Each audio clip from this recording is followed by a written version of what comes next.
नमस्कार, मी पल्लवी आपलं खूप खूप स्वागत करत आहे। आज आपण सोलापुरी कडक भाकरी बनवणार आहोत। यामध्ये मी तुमच्यासोबत भरपूर साऱ्या टिप्स शेअर करणार आहे।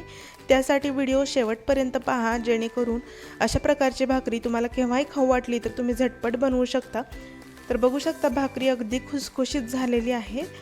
तर अजिबात खूप कडक झालेली नाही आहे, जेणेकरून तोंड आपलं सोलवंडेल अशा प्रकारे कडकही नाही आहे। आणि बघू शकता एकदम खुसखुशीत ही भाकरी झालेली आहे। तर असा हाताने पटकन चुरा होतोय, जसा दुकानात विकत मिळते तशा प्रकारे आपली भाकरी तयार झालेली आहे। आणि ही भाकरी 15 ते 20 दिवस आरामात टिकते, घरात बनवलेली आहे। आणि कुठं प्रवासाला जाणार असाल तर अशा प्रकारची भाकरी चटणी नेली तर 10 ते 15 दिवस ही भाकरी आरामात टिकते। तर यासाठी 1 वाटी बाजरीचं पीठ घेतलेलं आहे। पीठ आपल्याला भाकरी करण्यापूर्वी चाळून घ्यायचं आहे।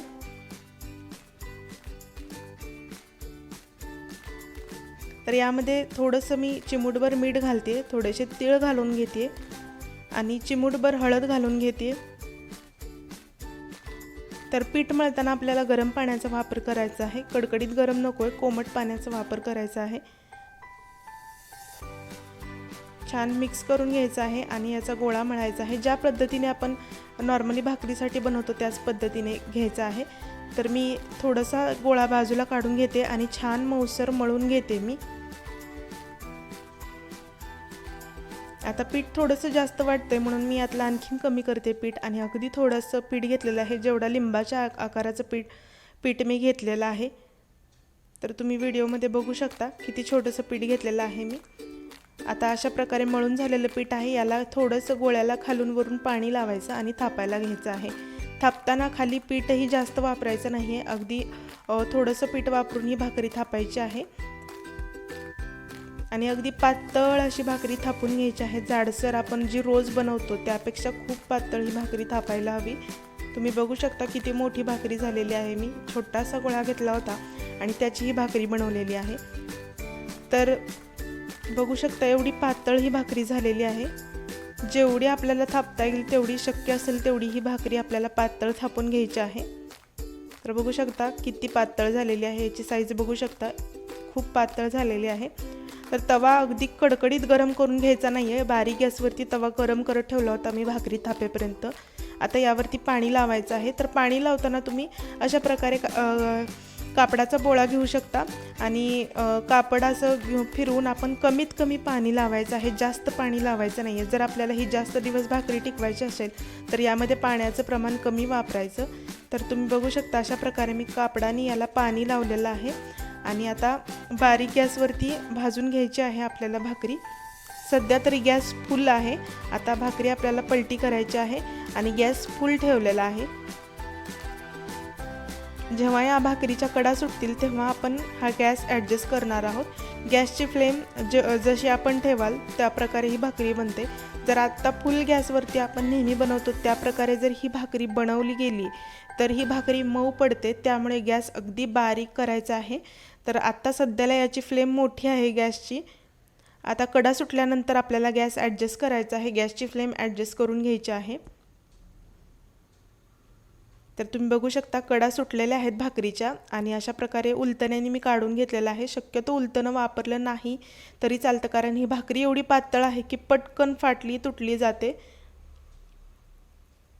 तर आता मी गॅसची फ्लेम अगदी बारीक केलेली आहे। लो गॅसवरती आपल्याला भाकरी भाजायची आहे, कुठेही गॅस वाढवायचा नाही आहे। जर गॅस वाढवला गेला तर भाकरी मऊ पडून जाते, त्यामुळे आपल्याला एकदम बारीक फ्लेमवरती आता ही भाकरी भाजून घ्यायची आहे। तर जवळपास 7 ते 8 मिनिट मी ही भाकरी भाजलेली आहे बारीक गॅसवरती। कायम ही भाकरी करताना वरती जे पाणी लावतो ते अगदी कमी पाणी लावायचं, त्यामुळे भाकरी जास्त दिवस टिकली जाते। आणि अशा प्रकारे मी कापड घेतलेला आहे, कापडाने ही भाकरी भाजणार आहे। तर कापड घेण्याचं कारण असं की आपल्याला ही भाकरी जास्त फुगू द्यायची नाही आहे। जी रेग्युलर आपली भाकरी काटोकाट फुगली जाते तशा प्रकारे आपल्याला ही भाकरी फुगवायची नाही आहे। जर ती जर फुगायला लागली तर अशा प्रकारे कापडाने दाबून घ्यायची आहे आणि भाजून घ्यायची आहे। अगदी कागदासारखी पातळ भाकरी थापली गेलेली आहे। तर मी दुसरी भाकरी बनवणार आहे, त्यासाठी अगदी थोडासा गोळा काढून घेतलेला आहे पिठाचा, तो छान मळून घ्यायचा लोण्यासारखा आणि कधीही भाकरी तापताना खालची जी परात आहे ती एकदम क्लीन पाहिजे, खाली पीठ वगैरे चिटकलेलं नको आहे. अशा प्रकारे क्लीन परात घेऊनच आपल्याला ही भाकरी थापायची आहे आणि हाताच्या चारी बोटांनी ही भाकरी थापायची आहे आणि नंतर तळव्यावरती थापायला घ्यायची आहे. पहिल्या सुरुवातीला चारी बोटांवर थापली आहे, आता तळवा हे करत तळव्याने आपल्याला ही थापून घ्यायची आहे. तर ही जी भाकरी बनवतो ना, ह्याला भाकरी बनवणं किंवा भाकरी थापणं असं म्हणत नाहीत सोलापूर भागात. तर सोलापूर भागात याला भाकरी बडवणं असं म्हणतात, कारण ही भाकरी बनवताना खूप मोठा आवाज होतो आणि याला बडवल्यासारखा असा आवाज येतो, म्हणून बऱ्याच ठिकाणी याला भाकरी बडवल्या असंही म्हणतात. तर तुम्ही बघू शकता किती छान पातळ आपल्याला भाकरी थापून घ्यायची आहे.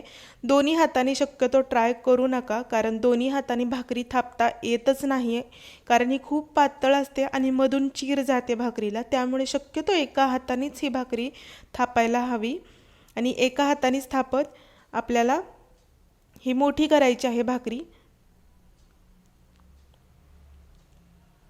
शक्यतो एका हाताने थापण्याचा प्रयत्न करा. मी दोन्ही हाताने थापलेली आहे. तुम्ही बघू शकता एवढी पातळ झालेली आहे भाकरी.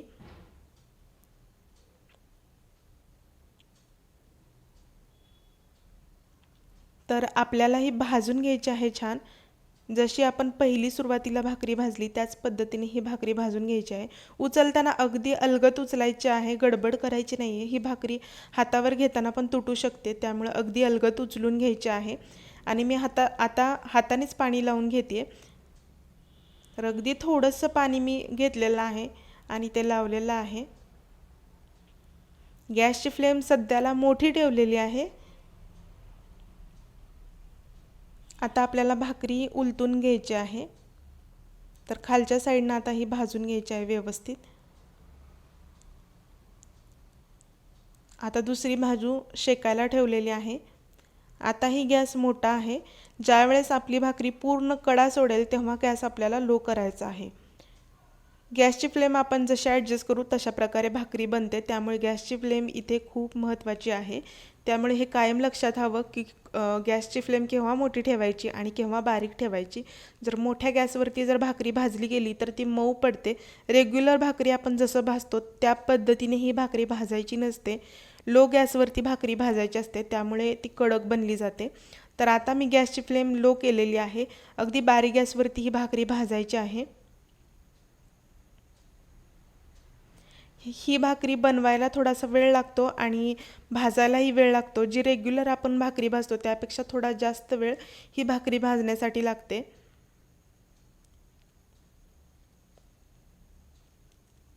व्यवस्थित सगळ्या कडेने आपल्याला भाजून घ्यायचे आहे. आता परत आपण उलटी पालटी करून ही भाजणार आहोत. आता परत मी उलटी केलेली आहे आणि परत कापडाने प्रेस करून ही भाकरी कडक बनवायची आहे आपल्याला. त्यामुळे परत मी उलटी सुलटी करून हे भाजत आहे.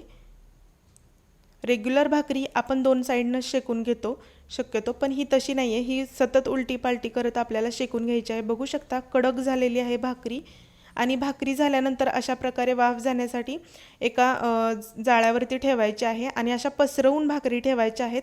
एकावर एक भाकरी अशी ठेवायची नाही. जर एकावर एक भाकरी ठेवल्या गेल्या तर त्या मऊ पडतात. त्यामुळे अशा पसरवून एखाद्या कापडावरती किंवा आपण चाळणीमध्ये अशा पसरवून ठेवायच्या आहेत ह्या भाकरी.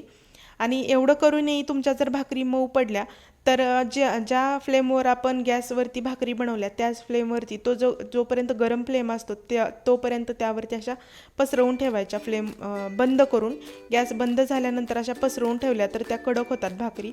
आणि तरीही त्यातूनही तुमच्या भाकरी मऊ पडल्यास तर शेवटचं ऑप्शन म्हणजे या भाकरी दिवसभराच्या उन्हात वाळवणं. जर ह्या दिवसभराच्या उन्हात वाळल्या तर अगदी 15 ते 20 दिवस आरामात टिकल्या जातात. जर प्रवासामध्ये नेणार असाल तर तुम्ही उन्हामध्ये भाकरी वाळवली तरी चालते, पण शक्यतो उन्हात वाळवण्याची गरज येत नाही, कारण ह्या आपण फ्लेमवरतीच ॲडजस्ट करून अशा प्रकारे भाजलेली आहे. कुरकुरीत पापडासारखी ही भाकरी झालेली आहे. तुम्ही बघू शकता किती कुरकुरीत भाकरी झालेली आहे. पण याने तोंडही सोलवत नाही आहे, खूप कडकही अशी झालेली नाही आहे की जेणेकरून आपलं तोंड खाताना सोलवंडेल, अशा प्रकारे नाही आहे. तर खाताना खूप टेस्टी भाकरी लागते. ही चटणीसोबत तर अप्रतिम लागते. तुम्ही नक्की ट्राय करून पहा अशा प्रकारची भाकरी. जर माझ्या चॅनेलला तुम्ही नवीन असाल तर सबस्क्राईब करा. रेसिपी आवडल्यास लाईक शेअर करा. परत भेटूया एका नवीन रेसिपीसह. तोपर्यंत धन्यवाद.